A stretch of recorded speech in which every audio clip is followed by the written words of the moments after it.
the inevitable political weight of the discussion goes, and this is really about politics, is on questions of ownership and spending. Who owns and who benefits from contracts?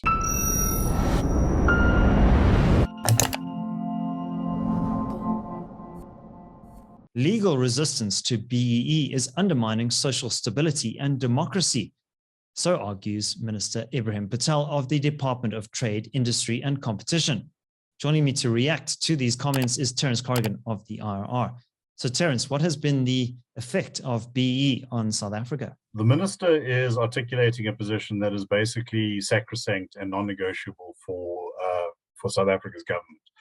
I think it was last year that President Ramaphosa said this is a policy thrust of the government and it's not going to be abandoned. If anything, it's going to be enhanced. And the sort of kissing cousin of BEE, affirmative action, employment equity. Currently, there's an amendment to the Act that will give the minister the power to impose quotas on firms in the private sector. Race-based policy, I think the important thing to understand is that this is not just a sort of pragmatic measure to affect redistribution or cross-racial wealth transfer.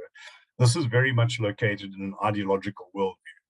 So, from the perspective of the minister or from the president, stepping away from this is not a question of policy change. It's a question of betraying its own world. One might hope, or one might have hoped, that that a minister in a constitutional state would regard the unconstitutionality of certain provisions as a matter of concern in themselves. But his focus here is very clearly on safeguarding the policy. So I don't think any willing reform is going to come to this. So Terence, many amongst the commentariat are quite reluctant to openly criticize BEE, and particularly the way in which BEE has been abused. If you think of the public procurement processes, for example, many of the revelations of the Zondo Commission showed just how much procurement has been abused. Why do you think that BEE has such a strong hold on the public mind, and why is there this reluctance to criticize it? I think it goes to the disjuncture between intention and outcome. BEE, I think, has been quite effectively marketed as a necessary remedy and antidote to past discrimination. But I think that at the end of the day, and I've said this before, to take Milton Friedman's words, you have to evaluate a policy by what it achieves, not by what its intentions are. I think that amongst commentators, amongst business people, even amongst sympathetic political analysts, there is a recognition that it has been abused, but the response to that never seems to go beyond, well, we need to do it better. I think the question to ask is whether this is a policy that can inherently be done better, or whether what we have is essentially its natural outcome. And one obvious thing is, if we go back to the various iterations, I don't so much mean the various industry charters or whatever, but back to the way it's been described. It was black empowerment back in the 1990s, then it became black economic empowerment, then broad-based black economic empowerment. And I think what you see there is recognition of the sensitivity that this is fundamentally an elitist program. It benefits a small number of people. I don't believe that it can be reformed to do anything more than that. Now, one can make the argument that has a place. In fact, some commentators have, that in the 1990s it was necessary to bring black entrants into the economy, to show that the market could work for them, that capitalism wasn't all bad. Beyond that, I think that something like this, which has become so fundamental to doing business in South Africa, needs to be evaluated on its record. And I think it's very interesting that the government doesn't really even try to justify it on its record. It almost entirely tries to justify it by its nominal intentions. You can put as many B's and describe it as broad-based as you want, but that does not mean that it is so. The Orwellian thing, war is peace. And to my mind, I think you have to look at things like, has it encouraged investment? Has it helped to generate an entrepreneurial class? South Africa is not the only country in the world to wrestle with this. Malaysia, which is where its sort of indigenization or empowerment policy in favor of the ethnic Malays has been kind of a case study in success. There's a great deal of controversy there about what it really did achieve, and whether Malaysia's progress had less to do with its internal politics than just being in a high growth region of the world. and also whether the economic environment around that maybe allowed for a degree of interracial or interethnic redistribution that is not possible elsewhere. So you remember, this imposes certain costs on businesses, and I mean that's just economic sense. If you have to cede a portion of your equity, or you have to pay inflated prices of what you might otherwise have to do, that is an economic inefficiency. Is it necessary? Do you get something more in exchange for that, whether socially or on a firm level? That's the question that needs to be discussed. And South Africa is not an easy place to do business. Simply think of electricity shortages.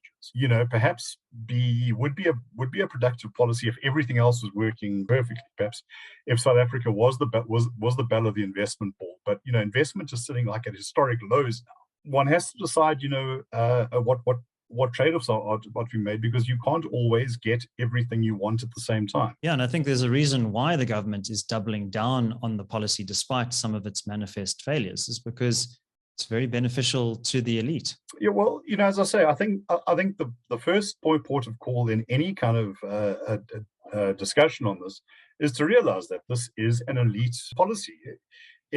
You can call it broad-based, you can work in things like community development in your scorecard and whatever, but fundamentally, where the inevitable political weight of the discussion goes, and this is really about politics, is on questions of ownership and spending. Who owns and who benefits from contracts? There was a paper written in 2007 which looked at some of the sort of early evidence, which is actually available on the Treasury's website, which says, okay, will this discourage populism, and thereby protect property rights? I'm not sure. We've seen, if we go back to the 1990s, nearly 3 decades of BE in various forms, and so the last couple of years that the assault on property rights has really revved up. So I'm not sure that it's done much there. It also talks about the danger of rent seeking, and perhaps this is also a question of incentives. If you are able to get lucrative contracts from the state, then is there an incentive to branch out and become a competitive entrepreneur in the private sector, to expand your operations overseas or into other markets? Or can you simply keep on getting a decent income by selling as a politically connected business person to a parastatal? And Terence, the Institute has put forward an alternative policy proposal, economic empowerment for the disadvantaged. Just as we close, do you want to just flag some of the key proposals there? Well, the thing is that any policy that is going to be beneficial to South Africa, and this in a sense comes back to Minister Patel's comment about social cohesion being about to collapse because people are taking these things to court. I would say that it is the kind of social incohesion that comes from outright exclusion, from unemployment, from poverty, from aspirant business people who can't get a business going because they are too ravaged by crime, because they can't get into value chains, because they don't have the connections, etc., etc. What ours would do is try and establish a policy as an alternative to BE, which does not focus on the country's elites, but tries to incentivize investment in communities, investment in developing suppliers, elements of which exist in the current system. But what ours would do is focus very much on socioeconomic disadvantage as opposed to race. People who have broached into the business world and are doing okay, whether it's through doing business with the state or anyone else, those are part of the economic mainstream now. If we are serious about social cohesion, I think it needs to expand to the 35% unemployment, or the half of the population living below the poverty line. Let's incentivize investment by whomever we can get it, black, white, green, Chinese, whomever. Let's encourage South African companies to do what is necessary for the communities around them and recognize that. And let's try to keep the skills and entrepreneurship in the country. And let's look at these things as they are, as the evidence describes them, not as how we wish it would. Terence Corrigan, thanks very much. Let's hand over to you, our audience. What do you think has been the impact of BEE on South Africa?